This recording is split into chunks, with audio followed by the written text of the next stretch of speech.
adımdan çıxıb bağışla, təbrik edirəm. Gerçekten. Böyük kişi olasan, o gün olsun evlənəsən, uşaqların olsun, o başa qaçsın, bu başa qaçsın, canlıda az başım getdi deyəsən. O gün olsun arvadın səndən paltar qızıl davası eləsin, iPhone davası eləsin. Uşaqlar partapart Sağ ol, gəlsin. Ay aşkım, baboş. sağ ol, Hamı sağ desin ol. ki, baboşdakı enerjiyə heyranam. Gələn il bu vaxtda o stolun başında uşaqlarınla oturasan. Ay baboş. İnşallah şimdi. Arvadınla oturasan. Ay baboş. Qaynanan da paz olub sizdə qalsın. Azim. Hamısı yazılar aldı günü mübarek. Çok sağ olun. Çok sağ olun. Təbrik edirik baboş. Happy birthday to you.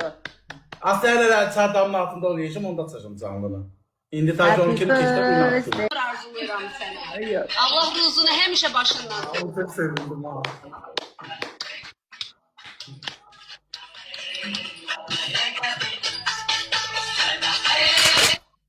Nossa,